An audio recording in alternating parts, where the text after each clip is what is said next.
ஆண்டவர் இயேசு கிறிஸ்துவில் மிகவும் பிரியமான தமிழன் தொலைக்காட்சி நேயர்களே, இயேசுவின் இணையற்ற பெயரில் உங்கள் அனைவருக்கும் வாழ்த்துக்கள்.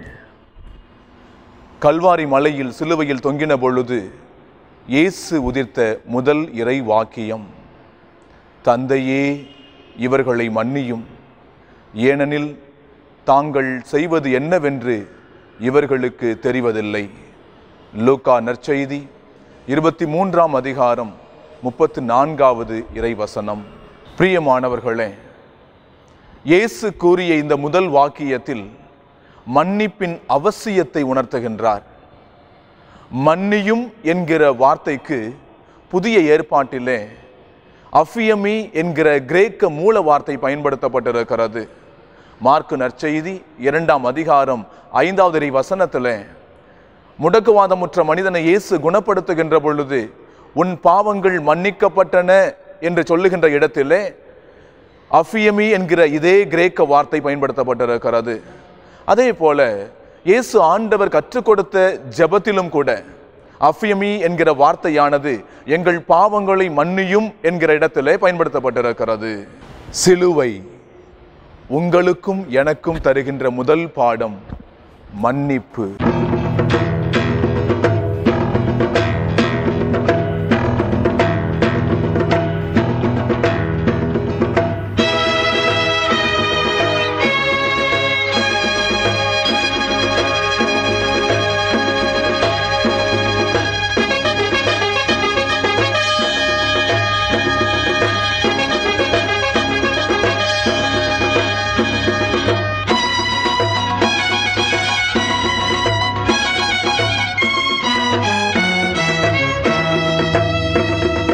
வழி வழி சென்ற மந்தைகள் எல்லாம் இயேசுவே நீதான் இறைவன் மகனா,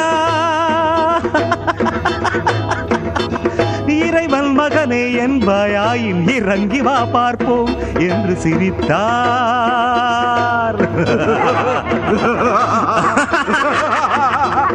வழி வழி சென்ற மந்தைகள் எல்லாம் இயேசுவே நீதான் இறைவன் மகனா, இறைவன் மகனே என்பாயின் இறங்கி வா பார்ப்போம் என்று சிரித்தார். பரிசேயர்கள் பக்கம் நின்று கடவுள் என்றே கதறி கிடந்தான். கடவுள் என்று காக்க வரட்டும் தேவன் பெற்ற திருமகன் என்றான். பரிசேயர்கள் பக்கம் நின்று கடவுள் என்றே கதறி கிடந்தான். கடவுள் என்று காக்க வரட்டும் தேவன் பெற்ற திருமகன் என்றான். தேவன் இவனை சேத்தனை கட்டும் தன்னை தானே காவாதவனை மக்கள் எப்படி மதிப்பார் என்றார். தேவன் இவனை சேத்தனை கட்டும் தன்னை தானே காவாதவனை மக்கள் எப்படி மதிப்பார் என்றார். வந்தோர் போனோர் மக்கள் குருக்கள் எல்லோரும் இவ்வேளனம் செய்தார். துன்பச் சிலுவையில் தொங்கிய இயேசு அன்புடனே ஒரு அருள்மொழி சொன்னார். தந்தாய் இவரை தாம் மன்னிப்பீர், செய்வதறியாது செய்கின்றார்கள். தந்தாய் இவரை தாம் மன்னிப்பீர், செய்வதறியாது செய்கின்றார்கள்.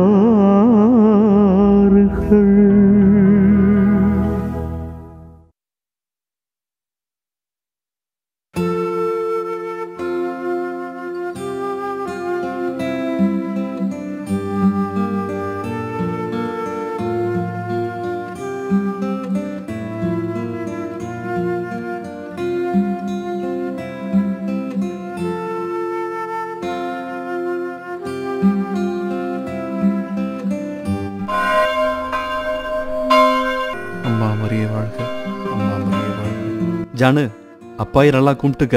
இந்த நாள் வரைக்கும் இந்த குடும்பத்தை காப்பாத்தினது என் ஆத்தா தான். அது நினைவு நாள்ல அதை நம்ம கும்பிட்டா அது ஆத்மா ரொம்ப சாந்தி அடையும். என்ன புரியுதா? சரிப்பா. இந்தா நீ கும்பிட்டுக்க. சரிங்க.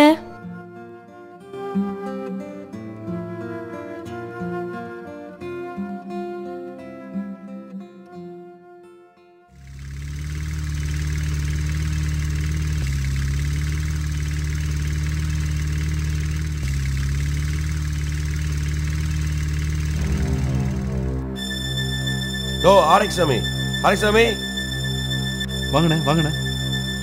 என்ன நொண்ணே, என் பேரு தெரியுமா? டோனி ஆண்டனி.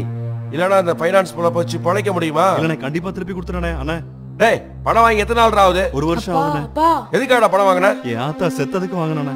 ஓ ஆத்தா செத்து கருவாதை முடிஞ்சு இப்ப முதல் வருஷம் நினைவஞ்சலி நடத்துற, அது உனக்கு ஞாபகத்துல இருக்கு. ஆனா என்கிட்ட வாங்கின பணம் ஞாபகம் இல்ல. ஆத்தா இன்சூரன்ஸ் பணம் வரது கொஞ்சம் லேட் ஆயிட்டுனே. அது வந்தவன் திருப்பி கொடுத்துறேண்ணே. கொடுப்படா, நீ கொடுப்ப. அசந்தா என் காது கடுக்கன்னு கொடுப்ப, இல்ல எனக்கு அல்வா கொடுப்ப. ஏய் என்னடா பாத்துட்டு இருக்கீங்க? ஜாமான் ஜெட்ல தூக்கி போடுங்கடா. அண்ணே பழைய வச்சு சாப்பிடலாம் அப்படியே இருக்குண்ணே. பொண்டாட்டி புள்ள எல்லாம் சாப்பிடலாம் அண்ணே. சாப்பிட்டோண்ணே அண்ணே ப்ளீஸ்ண்ணே அண்ணே. அண்ணே அண்ணே நீங்க உட்கார்ந்து விருந்து சாப்பிடுவீங்க, அது வரைக்கும் நான் வெளில சூப்பிட்டு இருக்கணுமா? டேய் போட்டுக்கடா. அண்ணே அண்ணே வேணாண்ணே. அண்ணே அண்ணே அண்ணே வேணாண்ணே ப்ளீஸ்ண்ணே. யோ என்னப்பா இங்க கேக் ஆள்ல நினைச்சிட்டு இருக்கியா? வாயா அருமதுர. ஆமா நீ எவ்வளவு என்கிட்ட வாங்கியிருக்க? ஆமா வட்டி எங்க இரு, அடுத்து உன் வீட்டுக்கு வரேன். ஏய் நீ நீ நீ நீ இது மரியாதை. ஏய் தூக்கி போடுங்கடா.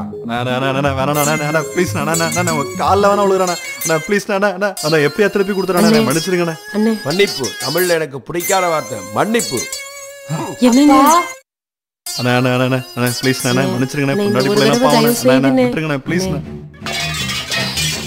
போச்சு எல்லாம் போச்சு.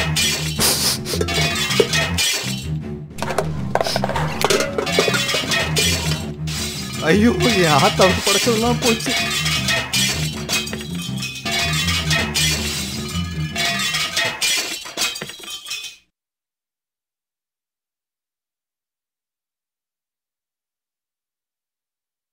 மிஷக்காரண்ணே இந்த பொம்மையை மட்டும் எடுத்துக்கிறேண்ணே. என் புள்ள. ஐயோ ஐயோ என் புள்ள. ஐயோ என் புள்ள. Sir post, sir post. ஆரிக்சாமி என்னையா லெட்டரு? எல்ஐசில இருந்து தபால் வந்திருக்குண்ணே. கொண்டா பாப்பா.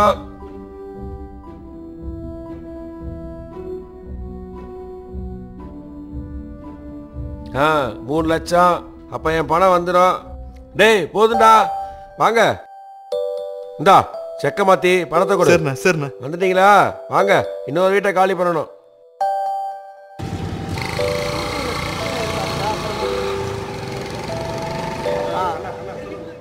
தெய்வ மாதிரி என் ஆத்தா தானே அனுப்பிச்சு வச்சிருக்கா. தம்பி மன்னித்தல் மறத்தல் இந்த 2 குணமும் மனுஷன்ட்ட இல்லைன்னா அவன் மனுஷனே கிடையாது. இது அந்த அந்தோணி ஒரு நாளைக்கு உணர்வான். ஆண்டவன் அவனுக்கு உணர்த்தி வைப்பாருப்பா. ஜாமான தூக்கி போறப்பதான் எல்லாரும் வேடிக்கை பார்த்தீங்க. எடுத்து வைக்கிறதுக்காவது உதவி செய்யுங்க. வாங்க. ஏ ஜேம்ஸ் வையா, பீட்ரு வையா, வா வா.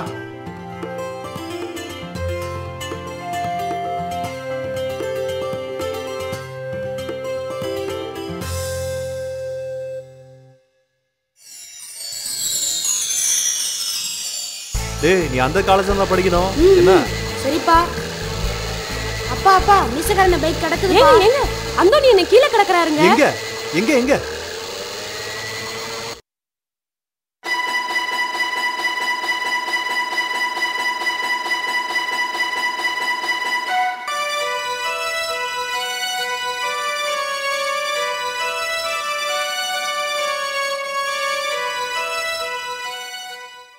என்னங்க பழச நினைச்சு பாக்குறீங்களா? இல்ல. அப்புறம் இவருக்கு ஏன் உதவி செய்யணும்னு நினைக்கிறீங்களா? இல்ல இல்ல. அப்புறம் என்னங்க? இல்ல அந்தோணி அண்ணனுக்கு குடிக்கிற பழக்கமும் இல்ல. அப்படி இருந்த ஒரு மயக்கம் போட்டு கிடக்குறாருன்னா என்ன காரணம்னு தெரியலையே. ஏங்க தண்ணிய தெளிங்க. ஜானு உன் வாட்டர் பாட்டில் எடுத்துட்டு வா. அந்தோணி அண்ணன் ஜானு செத்த ஒடியாப்பா. வரேன்ப்பா. அந்தோணி அண்ணன் அண்ணா கண்ண முழிங்கண்ணா.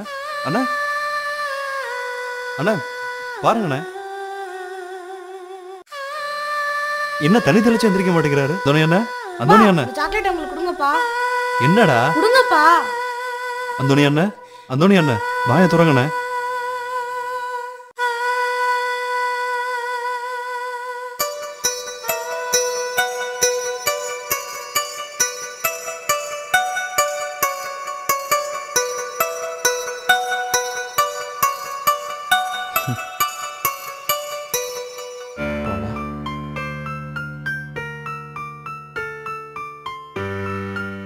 ஆஹா, அந்தோணி என்ன கண்டுபிடிச்சாரே.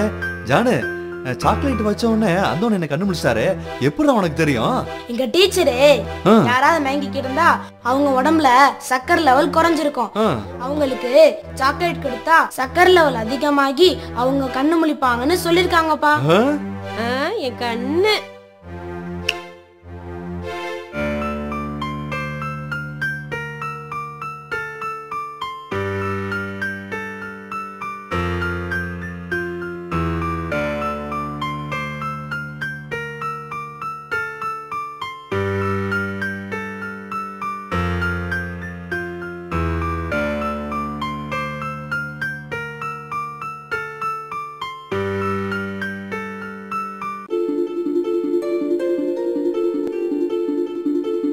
மன்னியுங்கள், மன்னிக்கப்படுவீர்கள்.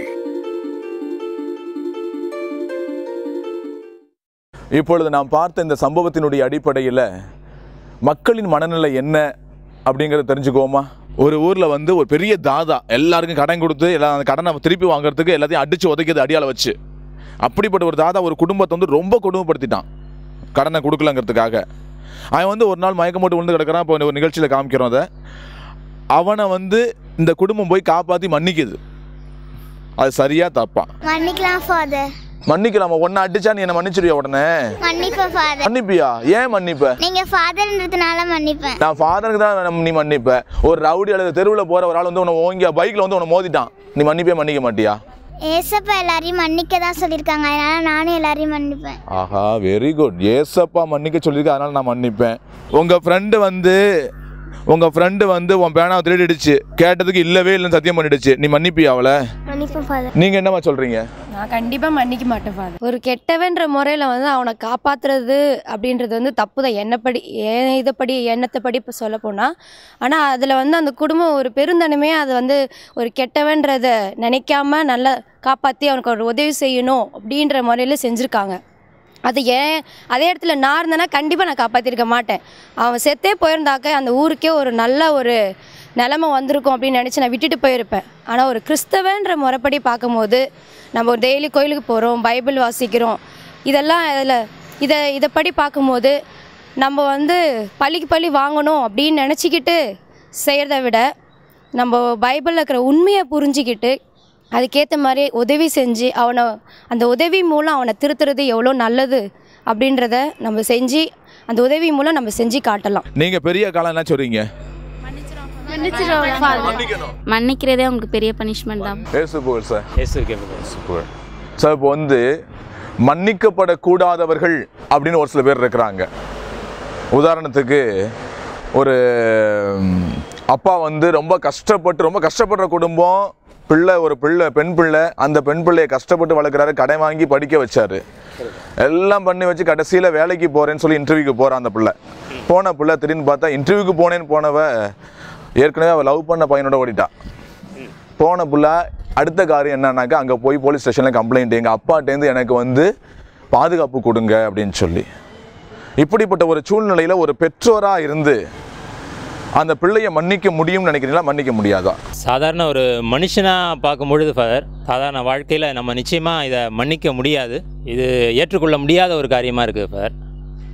ஒரு கிறிஸ்தவனாக இருந்து ஒரு இயேசுவை நான் பின்பற்றுகிறேன் அப்படின்னு சொல்லி இருந்தால், இயேசு காட்டிய வழி மன்னிக்கிறது அப்படின்னா அந்த மன்னிக்கிற வழியில் வேணால் நான் மன்னிக்கலாம். ஆனால் சாதாரண மனிதனாக நிச்சயமாக இதை ஏற்றுக்கொள்ள முடியாது. மன்னிக்கலான்னு சொல்கிறீங்க, நீங்கள் என்ன சொல்கிறீங்க? மன்னிக்கலாம் அப்படிங்கிறது வேறு.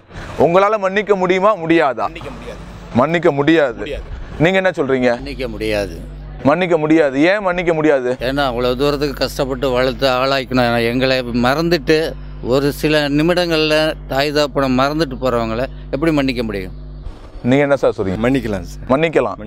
மன்னிக்க உங்களால மன்னிக்க முடியுமா அப்படிப்பட்ட ஒரு நிலைமையில இருந்து? நிச்சயமாக. ஏன்னாக்கா நான் ஜீசஸை வணங்குறேன், அதனால மன்னிப்புன்றது தான் நமக்கு முக்கியமானது.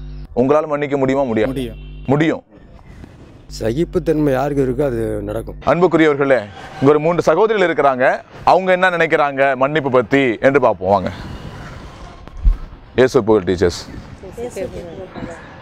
இப்போ இந்த மன்னிக்கப்படக்கூடாதவர்கள் அல்லது நம்மளால் மன்னிக்க முடியாதவர்கள் அப்படின்னு ஒரு சில பேர் இருக்கிறாங்க. இப்போ உமா மகேஸ்வரி அப்படின்னு சொல்லி ஒரு டீச்சரை ஒரு பையன் ஸ்டூடெண்ட்டே கொலை பண்ணிட்டான். எல்லாரும் பயங்கர ஒரு பரபரப்பாக பேசப்பட்ட விஷயம் அது.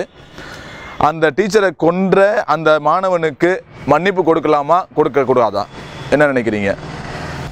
மன்னிப்பு நம்ம கொடுத்தாதான் பின்னால் அவன் சமூகத்தில் வெளியில் வரும்போது இன்னும் பல ஒரு கொலையாளி அல்லது ஒரு தீவிரவாதியாக மாறாமல் இருக்கிறதுக்கு மன்னிப்பு கொடுத்து தான் ஆகணும். சரி, அப்படியே பார்த்தாக்க இப்போ மன்னிப்பு கொடுத்து தான் ஆகணும் அப்படின்னு சொன்னால் இதே மாதிரி எல்லா பயிலும் பண்ண ஆரம்பிச்சா என்ன ஆகிறது? எல்லாரும் அது மாதிரி செய்ய மாட்டாங்கப்பா, கண்டிப்பாக செய்ய மாட்டாங்க. எல்லாரும் செய்ய மாட்டாங்க. அங்கே எவ்வளோ ஸ்டூடெண்ட்ஸ் இருந்தாங்க இல்லையா, எல்லாருமா செஞ்சாங்க. எல்லாரையும் நிறைய பேரை கூப்பிட்டு அவங்க கிளாஸ் நடத்தியிருக்காங்க. நிறைய பேர்ட்ட ஸ்ட்ரிக்டாக தான் இருந்திருக்காங்க. எல்லாரும் செய்யலைல்ல. என்ன நினைக்கிறீங்கம்மா?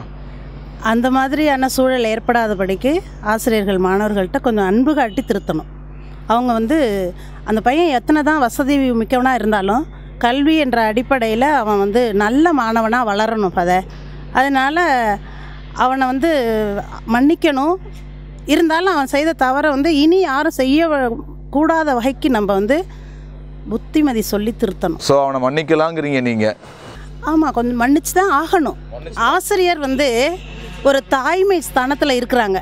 அதனால் நம்ம குழந்தை தவறு செய்தால் நம்ம மன்னிப்போம் எப்படி இருந்தாலும். அதுபோல் மாணவனை நம்ம மன்னிச்சு தான் ஆகணும்.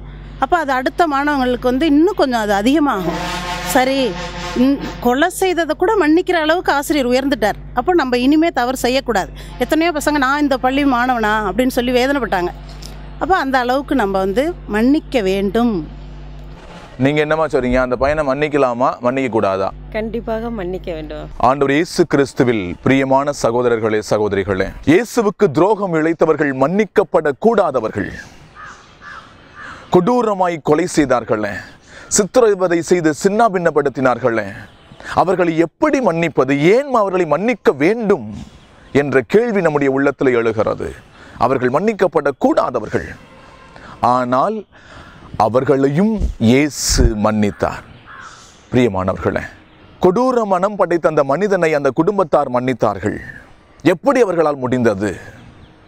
ஏன் அவர்கள் மன்னித்தார்கள்? நேர்காணலிலும் பார்த்தோம், ஒவ்வொரு விதமாக சொன்னாங்க. மன்னிக்கணும், மன்னிக்க கூடாது, இல்லை மன்னிக்க முடியாது. எப்படி நான் மன்னிக்கிறது? ஏனென்று சொன்னால் செய்யப்பட்ட துரோகம் அப்படிப்பட்டது. ஆனால் இறைவார்த்தை என்ன சொல்லுகிறது? புனித பவுலடியார் ரோமருக்கு எழுதின கடிதம் 12ஆம் அதிகாரம் 19வது வசனத்திலே குறிப்பிடுகிறார், அன்பார்ந்தவர்களே, பழி வாங்காதீர்கள், அதை கடவுளின் சினத்திற்கு விட்டு விடுங்கள். ஏனெனில் மறைநூலில் எழுதியுள்ளவாறு, பழி வாங்குவதும் கைமாறு அளிப்பதும் எனக்கு உரியன என்கிறார் ஆண்டவர் என்பதை குறிப்பிடுகிறார். பிரியமானவர்களே, ஆக மன்னிப்பு என்றால் என்ன? மன்னிப்பு என்று சொல்லுகிற பொழுது letting God to deal with the situation, கடவுளிடத்திலே அந்த காரியத்தை, அந்த காயத்தை ஏற்படுத்திய மனிதர்களை ஒப்படைப்பது. அவர் பார்த்துக் கொள்வார். ஏனென்று சொன்னால் அது அவருக்குரியன. நான் அதை பார்க்கணும்னு நினைச்சா என்னால் முடியாது. எனவேதான் ஆண்டவர் சொல்றாரு, அதை அவரிடத்திலே ஒப்பு கொடுத்து விடு. யாரை மன்னிப்பது? பிரியமானவர்களே, ஒருத்தர் மன்னிப்பு கேட்டாதான் மன்னிப்பு கொடுக்கணுங்க என்பது அல்ல. மன்னிக்கப்படக்கூடாதவர்களை ஆண்டவர் இயேசு கல்வாரி மலையில் சிலுவையில் தொங்குகிற பொழுது அந்த கொடூரமான வேதனைகளுக்கு மத்தியிலும் மன்னித்தார் என்று சொன்னால், மன்னிப்பு கேட்கிறாங்களோ இல்லையோ நம்ம மன்னித்தாக வேண்டும் என்பதை சுட்டி காட்டுவதற்காகத்தான். அவர்கள் மன்னிப்பு பெற தகுதி உள்ளவர்களோ தகுதியற்றவர்களோ, ஆனால் நம்மை தகுதியாக்கி கொள்ளும்படியாக அவர்களை மன்னிக்க நாம் அழைக்கப்படுகிறோம். ஏனென்று சொன்னால் இறைவார்த்தை சொல்லுகிறது, பேதுரு எழுதின முதல் கடிதம் 3ஆம் அதிகாரம் 9வது வசனத்தில், தீமைக்கு பதில் தீமை செய்யாதீர்கள், பழிச்சொல்லுக்கு பழிச்சொல் கூறாதீர்கள், மாறாக ஆசி கூறுங்கள். ஏனென்றால் கடவுள் வாக்களித்த ஆசியை உரிமையாக்கி கொள்வதற்கே அழைக்கப்பட்டிருக்கிறீர்கள். ஆக அந்த கடவுளுடைய ஆசியை உரிமையாக்கி கொள்வதற்கு நம்மையே நாம் தகுதியாக்கி கொள்ள வேண்டும் என்று சொன்னால் நாம் பிறரை மன்னித்தாக வேண்டும். பிரியமானவர்களே, ஏன் மன்னிக்கணும்? முதலாவதாக நம் பாவங்கள் மன்னிக்கப்பட வேண்டும் என்று சொன்னால் நாம் பிறரை மன்னித்தாக வேண்டும். சீராக்கின் ஞானம் புத்தகத்தில் வாசிக்கிறோம், 28ஆம் அதிகாரம் 2வது வசனத்தில், உனக்கு அடுத்திருப்பவர் செய்த அநீதியை மன்னித்து விடு, அவ்வாறெனில் நீ மன்றாடும் போது உன் பாவங்கள் மன்னிக்கப்படும் என்று சொல்லி வாசிக்கின்றோம். ஆக நம்முடைய பாவங்கள் மன்னிக்கப்பட வேண்டும் என்று சொன்னால் நாம் பிறருடைய குற்றங்களை மன்னித்தாக வேண்டும். இது முதல் காரியம். இரண்டாவதாக, நம்முடைய வேண்டுதல் கேட்கப்பட வேண்டும் என்று சொன்னால், நம்முடைய ஜெபம் கடவுளால் கேட்கப்பட வேண்டும் என்று சொன்னால் நாம் பிறரை மன்னித்தாக வேண்டும். மார்க் நற்செய்தி 11ஆம் அதிகாரம் 25வது வசனத்தில், நீங்கள் வேண்டுதல் செய்ய நிற்கும் போது யார் மேலாவது நீங்கள் மனத்தாங்கல் கொண்டிருந்தால் மன்னித்து விடுங்கள் என்று அழைப்பு கொடுக்கிறார். மூன்றாவதாக, நாம் ஒப்பு கொடுக்கிற காணிக்கை பலி ஆண்டவரால் ஏற்றுக்கொள்ளப்பட வேண்டும் என்று சொன்னால் நாம் பிறரை மன்னிக்க வேண்டும். மத்தேயு நற்செய்தி 6ஆம் அதிகாரம் 23வது வசனத்திலே வாசிக்கிறோம், நீங்கள் காணிக்கையை செலுத்த வரும்பொழுது உங்கள் சகோதர சகோதரிகள் எவருக்கும் உங்கள் மேல் மனத்தாங்கல் இருந்தால் நீங்கள் அவர்களை மன்னித்து விடுங்கள். அப்போதான் ஆண்டவருக்கு நீ ஒப்பு கொடுக்கிற காணிக்கை ஆண்டவரால் ஏற்றுக்கொள்ளப்படுகிறது, பலி ஆண்டவரால் ஏற்றுக்கொள்ளப்படுகிறது. நான்காவதாக, நலம் பெற்றுக்கொள்ள வேண்டும் என்று சொன்னால் நாம் பிறரை மன்னிக்க வேண்டும். இன்னைக்கு உடம்பு நோய்க்கு காரணம் பலவிதமான காரியங்கள் சொல்லப்பட்டாலும் அதில் ஒரு காரியம் நம்முடைய மனம். என்னுடைய மனம் தூய்மையாக இருக்க வேண்டும் பிரியமானவர்களே. அதனால தான் சீராக்கின் ஞானம் புத்தகத்தில் 28ஆம் அதிகாரம் 3வது வசனத்தில் வாசிக்கிறோம், மனிதர் மனிதர் மீது சினம் கொள்ளுகின்றனர், அவ்வாறு இருக்க ஆண்டவர் தங்களுக்கு நலம் அளிப்பார் என எப்படி எதிர்பார்க்க முடியும் என்று சொல்லி கேள்வி கேட்கிறார். பிரியமானவர்களே, எப்படி நாம் மன்னிப்பது? நம்முடைய சொந்த பலத்தினால் நிச்சயம் நம்மளால முடியாது. என்ன செய்யணும்? பிலிப்பியருக்கு எழுதிய கடிதம் 4ஆம் அதிகாரம் 13வது வசனத்தில் புனித பவுலடியார் சொல்லுகிற பொழுது, எனக்கு உறுதியூட்டுகின்ற இயேசுவால் இறைவனால் எதையும் செய்ய எனக்கு ஆற்றல் உண்டு. ஆக கடவுளுடைய வல்லமை இருந்தால் மட்டுமே நம்மால் முழுமையாக ஒரு மனிதரை மன்னிக்க முடியும். மன்னிக்கப்படக்கூடாதவர்களை கூட மன்னிக்கவே முடியும் நம்மால். எப்பொழுது? கடவுளுடைய வல்லமை நமக்குள்ளாக இருக்கிற பொழுது. 1999ஆம் வருடம் கிரகாம் ஸ்டூவர்ட் ஸ்டெயின் என்கிற ஒரு மத போதகர் ஒரிசா மாநிலத்தில் பகைவர்களாலே தன்னுடைய 2 மகன்களோடு உயிரோடு எடுத்து கொல்லப்பட்டார். அப்பொழுது அந்த சகோதரி அவருடைய மனைவி கிளாடிஸ் ஸ்டெயின்ஸ் சொன்ன வார்த்தைகள், என் கணவரையும் 2 குழந்தைகளையும் உயிரோடு எரித்து கொன்றவர்களை நான் முழு மனதோடு மன்னிக்கிறேன். ஏன் என்று சொன்னால் இயேசு எனக்கு காட்டிய வழி அதுதான். எனக்கு பிரியமான சகோதரனே சகோதரியே, இது இந்த தவக்காலத்தை இன்றைய நாளிலே நாம் துவங்கி இருக்கிறோமே. இந்த துவக்க முதலாகவே நம்மிடத்தில் இருக்கிற மனபாரங்களை, உடல் நோயை, வேதனைகளை ஏற்படுத்தி இருக்கிற வர்மம், வைராக்கியம், கோபதாபங்கள், பழிவாங்குகின்ற குணங்கள், வெறுப்புகள் அனைத்தையும் நம்மிடமிருந்து எடுத்து வெளியே எறிவதற்கு நாம் தயாராக இருக்கிறோமா? ஒப்பு கொடுங்க. யார் மேல உங்களுக்கு வைராக்கியம் இருக்கிறதோ, வெறுப்பு இருக்கிறதோ, யாரை நினைச்சா உங்களுக்கு வெறுப்பு வருகிறதோ, வேதனை வருகிறதோ, கோபம் வருகிறதோ, அந்த சகோதரனை சகோதரியை, என் அன்பு சகோதரனே சகோதரியே, இதோ இந்த வேளையில ஆண்டவரிடத்திலே ஒப்புக்கொடு. ஆண்டவர் பார்த்து கொள்வார். உனக்கு மன நிம்மதியை, ஆசிரை வழங்குவார். ஜெபிப்போமா. எங்களை படைத்து பராமரித்து பாதுகாத்து வழி நடத்துகிற நல்ல தந்தை இறைவா, அருமையான இந்த நாளுக்காக நாங்கள் உமக்கு நன்றி செலுத்துகிறோம். ஆண்டவரே, கல்வாரி மலையிலே தன்னை கொடூரமாய் கொலை செய்தவர்களை, சித்திரவதை செய்து சின்னாபின்னப்படுத்தியவர்களை, அந்த மன்னிக்கப்பட முடியாத அனைத்து மனிதர்களையும் ஆண்டவர் இயேசு மன்னித்தாரே. அப்பா, இதோ இந்த வேளையில எங்களுடைய வாழ்க்கையில் இது நாள் வரை எத்தனையோ மனிதர்கள் எங்களுக்கு துரோகம் இழைத்திருக்கிறார்கள், வேதனையை கொடுத்திருக்கிறார்கள், எங்களுக்கு எதிராக அவதூறாய் பேசி இருக்கிறார்கள்.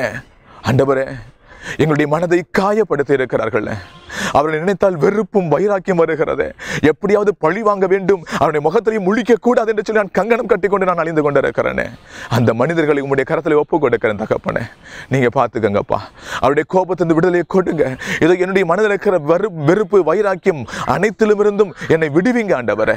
உம்முடைய திருமகன் இயேசுவினுடைய கல்வாரி மலையில சிந்தின அந்த பரிசுத்த ரத்தத்தினால காயம்பட்ட என்னுடைய மனதிற்குள்ளாய் ஆண்டவரே நீ ஊற்றி என்னை கழுவும் அப்பா. என்னுடைய மனதில் இருக்க வெறுப்புகள் அகன்று போகட்டும். ஆண்டவர் என்னை காயப்படுத்திய மனிதர்களை நீர் ஆசீர்வதியும். அவருடைய மனதில் இருக்கிற குரோதங்கள், அவருடைய மனதில் இருக்கிற வெறுப்புகள் அனைத்தும் அகன்று போகட்டும் ஆண்டவரே. சந்தோஷமான மனிதர்களாய், புனிதர்களாய், நேர் விரும்புவது போல மன்னியுங்கள் மன்னிக்கப்படுவீர்கள் என்று சொன்னீர். அந்த உம்முடைய இறை வார்த்தைக்கு உகந்தவர்களாய் நாங்கள் வாழும்படியாய் அப்பா எங்களை தொட்டு ஆசீர்வதிப்பீராக. யார் யாருக்கு எதிராக நாங்கள் செயல்பட்டு இருக்கிறோமோ, யார் யாருக்கு எதிராக வெறுப்போடு இருக்கிறோமோ, அனைத்து மனிதர்களையும் இயேசுவின் காயம்பட்ட கரத்தினாலே தொட்டு ஆசீர்வதிக்க வேண்டுமாய் உம் திருமகனும் எங்கள் ஆண்டவரும் ஆகிய அதே இயேசு கிறிஸ்து வழியாக உம்மை கெஞ்சி கேட்கிறோம் எங்கள் நல்ல தகப்பனே. ஆமென், ஆமென், ஆமென்.